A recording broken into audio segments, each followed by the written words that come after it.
tenemos un profesional que nos prestigia con su presencia hoy en nuestra cabina y con quien vamos a tocar diversidad de temas que son de interés para la nación. Aquí está, aquí vamos, Osiris de León. Eso sí, bueno, de verdad. Profesor, bienvenido. Gracias por aceptar nuestra invitación. De entrada, Gracias. nos sentimos complacidos, Osiris, contigo aquí. No, el que se siente complacido de estar aquí con ustedes soy yo. Primero por la amistad y la hermandad que hay entre ustedes y nosotros desde hace bastante tiempo. Y segundo por el compromiso que tienen ustedes de informar con objetividad y con prontitud a toda la sociedad. Así es que inmensamente agradecido de ti, Julio, de Fili, de todo el equipo de producción que ha tenido la cortesía de hacernos esta convocatoria para esta conversación. Excelente. Osiris, de entrada iniciamos este conversatorio que es de orientación para la nación. Se hizo un estudio recientemente donde se daba cuenta de que en República Dominicana podía existir petróleo y que empresas internacionales estaban haciendo los estudios correspondientes para ver cómo pudieran hacer esta extracción y si exactamente desde hace mucho tiempo existe la leyenda urbana de que en el sur del país hay una vena de petróleo en Asua, Charco Largo, y que supuestamente no tiene el sulfuro necesario para ser comercializado. ¿Qué hay de cierto en todo esto, Silvio? Mira, aquí se han combinado muchos factores, Julio. Ciertamente desde 1877, cuando William Gapp hizo aquel primer reporte, se conoce de la presencia de petróleo en la zona de Higuerito. Higuerito es una comunidad que está al noroeste de Asua. Cuando tú vas en ruta a Peralta, desde Asua hacia Peralta, antes de llegar a donde está el vertedero de basuras de Asua, para que la gente de Asua se ubique, ahí a mano derecha está el pueblito de Higuerito, o el caserío de Higuerito, para ser más exacto. Entonces, ahí en el año 1905, una empresa inglesa de nombre Lancaster y Cryder perforó el primer pozo y todavía está la tubería ahí. ¿Cómo? Está montada ahí y tú puedes llegar esta tarde, mirarla, fotografiarla, documentar al respecto porque está ahí. Eso motivó que luego Petrolera Dominicana estuviera haciendo otros pozos por la zona. En la era de Trujillo, en 1939 se perforó el pozo Maleno 1, pero del otro lado. Okay. Y ese pozo dio petróleo. Aquello fue de mucha alegría para Asua, para el sur, para el país. Durante casi 50 días el pozo estuvo produciendo petróleo, pero luego entró en un proceso de mezcla entre el petróleo y agua salada. Y se abandonó. ¿Qué ocurre, Julio, Filip, pueblo dominicano?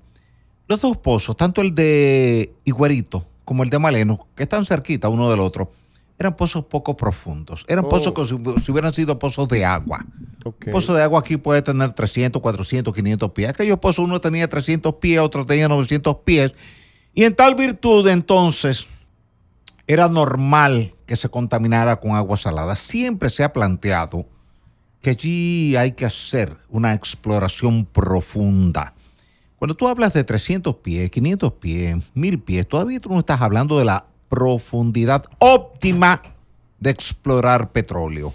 Aquí tú tienes que hablar de 4.000, 5.000 metros de profundidad. Metros de profundidad, que es lo tradicional en cuencas de este tipo, como la cuenca del Caribe, una cuenca que es rica en petróleo. Todo el mundo sabe, porque la gente lo ha leído en la prensa, en revistas, en libros, que las mayores reservas petrolíferas del mundo hasta hoy identificadas están en Venezuela. Okay. No están en Arabia Saudita.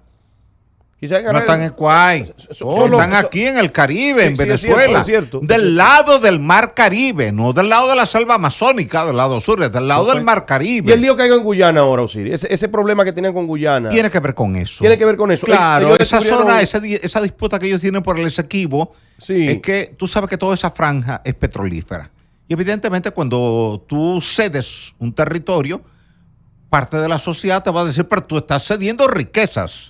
No es simplemente la demarcación geográfica. Exacto. Es que hay en esa demarcación geográfica. Es como que de repente a alguien, por decir algo, vamos a suponer que la República Dominicana fuese un territorio dividido entre varios países, para hacer un ejercicio, que nadie lo malinterprete. y que de repente tú le cedas a otro país Cotuí, alguien te va a decir, entonces tú le vas a regalar la mina de oro. Es cierto. Tú vas a decir, no. Entonces, ese tema pasa en Venezuela. Pero ellos descubrieron supuestamente una reserva petrolífera con 700 mil millones, algo así, o 700 mil millones de barriles de petróleo. Pero en esa no zona. tienen recursos para explotarlo. Por eso ellos han estado buscando ayuda internacional. Tú sabes que a raíz del cambio político que hubo en Venezuela cuando llegó Chávez, muchas cosas cambiaron. Ok. Y aquel apoyo que Venezuela recibía de Estados Unidos, que le permitía inclusive a Venezuela comercializar petróleo en estaciones de combustible en Estados Unidos, que tú las veías ahí, eso cambió. Ok. Y Venezuela de producir 800,000 barriles de petróleo al día se ha caído. Venezuela produce hoy el 10% del petróleo que producía anteriormente. Oye, eso. Y apenas el 10%. Y eso es lo que ha provocado que Venezuela haya colapsado económicamente, porque Venezuela dependió por mucho tiempo como elemento fundamental de su Producto Interno Bruto, de la producción y exportación de petróleo.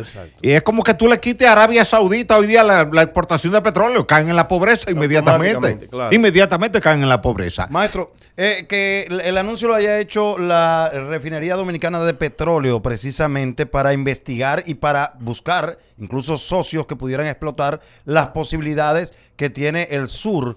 Es un llamado importante porque obviamente en este momento todos nosotros necesitaríamos tener esa tabla de salvación, si se quiere, por lo importante que es este combustible, ¿no? Para todo el entorno y en especial de la República Dominicana. Que lo haya dicho la refinería, que es un estamento que está ligado al gobierno, ¿es importante o no? Sumamente importante por una razón. En un estado tú tienes dos brazos siempre. Un brazo administrativo y un brazo operativo. La refinería no es un brazo administrativo. El brazo administrativo lo tiene el Ministerio de Energía y Minas. El brazo operativo lo tiene la refinería. Entonces, ¿qué ocurre? Cuando el brazo operativo decide incursionar en la exploración del petróleo, es una señal importante. Importante porque lo está viendo más allá del día a día del presente. Refinería está llamada a comercializar hidrocarburos sobre la base de importarlos. Pero no sobre la base de producirlos. Ahora, si tú como refinería das un paso al frente y le prestas atención y haces lo que ellos han hecho un inventario de posibilidades. Exactamente. Y ese inventario de posibilidades lo han presentado al país. Ahora, viene el segundo paso, que ellos trabajen de la mano del Ministerio de Energía y Minas, que es el ente regulador, el ente director, el ente planificador de todo lo que tiene que ver con energía, convencional o no convencional, es decir, tradicional, combustible fósil o no tradicional, energía, solar, eólica, hidráulica. Osiris, pero hay una situación aquí. Se ha hablado de posibilidades. Y recuerdo que en una ocasión incluso en los 80 aquí se hizo hasta la fiesta del oro negro que se había encontrado en Charco Largo, en la misma zona. Eso fue en 1981. Exactamente. Entonces, ese petróleo que se encuentra en esa zona, el que se encontró, ¿cuál es la situación? Que se decía que era similar al de Cuba, que no tenía el sulfuro necesario como para la extracción y comercialización o convertirlo en gasolina. Ese tipo de maniobras técnicas que la gente no entiende. Que hay petróleo, pero ¿qué tipo de petróleo tenemos ahí? Mira, hay petróleos dulces y petróleos agrios. Los petróleos dulces son aquellos que tienen bajo contenido de azufre. Por ejemplo, fíjate que tú ves cada día cuando te están dando el precio del barril de petróleo, te dicen el West Texas y el Brent. El Brent del mar. El Brent, que es del Mar del Norte, por allá cerca de Irlanda, es un petróleo de muy bajo contenido de azufre, que es el petróleo de menor costo de procesamiento porque tú tienes que retirar el azufre porque el azufre es corrosivo. El azufre es un elemento químico de la tabla periódica que se prostituye con mucha facilidad. Donde quiera que él puede te hace un daño con el metal. Si tú te pones a consumir un gasoil que tiene alto contenido de azufre, te daña el motor. Exactamente. Entonces, muchos productores rehuyen el petróleo de alto contenido de azufre. Pero ese era un discurso del pasado. ¿Qué ocurre? En el presente tú tienes tecnologías para tú separar todo el contenido de azufre que tú tienes y tú aprovechar el hidrocarburo. El petróleo que explota Venezuela, que le está explotando hoy día en la zona de Varadero, para su consumo interno energético, lo que son las plantas térmicas de Cuba, se abastecen del petróleo que ellos sacan en Varadero. Ahora bien, ese petróleo de Cuba tiene 9% de azufre. El de nosotros tiene 3% de azufre. Ah, pero entonces el de nosotros es menos. menos. La tercera parte. Es mejor. La tercera parte. No, pero- En tal virtud, te califica como un petróleo dulce. Y además, ese fue el que tú muestreaste en los niveles superiores. Pero tú no has hecho una perforación Exactamente. profunda para ver cómo cambia el contenido de azufre. Y lo más probable es que a mayor profundidad tú tengas Mejor. menor contenido de azufre, por tanto, mejor Es calidad. mejor. Oh, Pero ahí es donde yo siempre he planteado, y esto no es nuevo, yo lo estoy diciendo y escribiendo por décadas, que el Estado dominicano tiene que ser parte interesada en la exploración. ok. Como Estado, tú no puedes limitarte a que Julio y Filín vengan uno de Canadá y otro venga de Estados Unidos a explorar. No, que el Estado dé el primer paso. Que nos cuesta explorar, sí, cierto, pero te da una ventaja. Tú tienes más información y estás en capacidad Sí. de mejor negociación con el que venga a explorar. Hay dos temas aquí breves, Philly, interesantes que, exacto. que tenemos que aprovechar a Osiris con Claro, a eso esto. Primero, me refiero.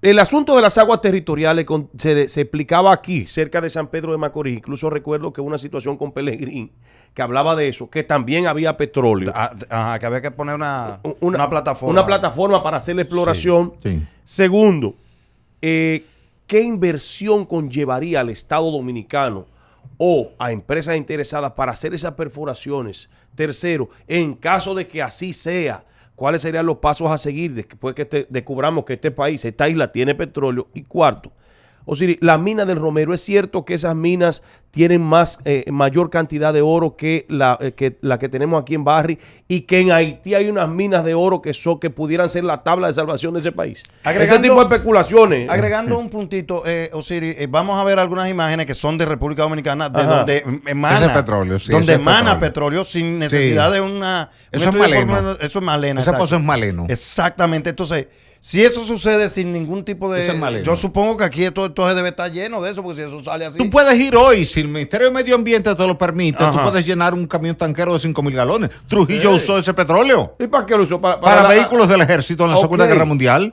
Oh. Pedro Manuel Casal Victoria lo usó en plantas eléctricas de la Sí, CDE. verdad que cuando estaba en la CDE. sí. Peña Gómez lo utilizó para preparar mezclas de bacheo asfáltico en la Eso capital. te iba a Mi decir. madre, Sí, pero para Dios bacheo, mío, ¿y qué para es lo que bacheo. estamos esperando? Sí, para bacheo de calle. Ay, Y le maestro. funcionó. Cuando era síndico, cuando era Sí, alcalde. cuando él era alcalde, en el- Peña wow. Gómez lo usó. Pero y entonces, De hecho, mucha gente lo ha usado para plantas privadas.